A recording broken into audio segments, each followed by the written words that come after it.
এই গাইস, আমি Swarnanka and welcome to the new episode of my channel. তো এখন আমি কথা বলবো হচ্ছে আইসিসি টি20 ওয়ার্ল্ড কাপের 31 নম্বর ম্যাচ নিয়ে সাউথ আফ্রিকা এবং নেপালের মধ্যে হয়েছিল।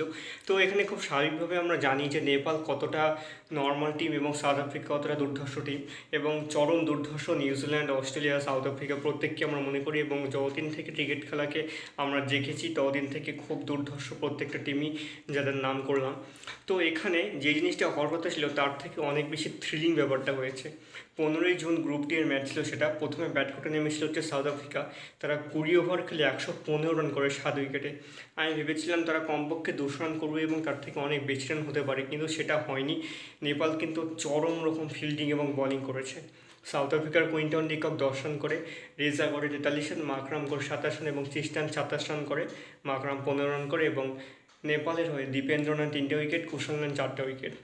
জবাবে সেকেন্ড ইনিংসে সব থেকে বেশি থ্রিলিং ব্যাপারটা গড়ে ওঠে। তাদের মধ্যে থ্রিলিংটা এত বেশি হয় যে নেপাল দারুণভাবে ম্যাচটাতে চেস করতে থাকে রানটা, এবং চেস করতে করতে তারা শেষ নিঃশ্বাস পর্যন্ত চেস করেছে। তারা 20 ওভার টোটালি খেলেছে, 7 উইকেট হারিয়েছে। তারা জিতে গেছিলো ম্যাচটা, পুরো হাতের মধ্যে এসে গেছিলো ম্যাচটা, এবং এই ম্যাচটা তারা সম্পূর্ণভাবে জিতে গেছিলো। কিন্তু শেষ বলে তারা জিততে পারলো না। 2 বলে 2 রান দরকার ছিল, তারপরে যখন 1 রান হলে 2 রান দরকার হয় তখন তারা সেই রানটা আর করতে পারে না। মাত্র 1 রানে হেরে যায় নেপাল। 114 রান করে তারা। 115 যদি রান করতো তাহলে ম্যাচটা টাই হতো, এবং সুপার ওভারের ব্যাপার আরও একটা থাকতো, তারা করতে পারে না।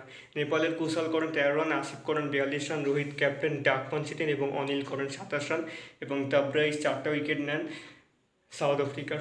তো সাউথ আফ্রিকা এই ম্যাচটা 1 রানে জিতে যায়, এবং কনসিস্টেন্সি একটা পুরো লেগে আছে সাউথ আফ্রিকার। দেখা যাক এর পরের ম্যাচে কী হয়।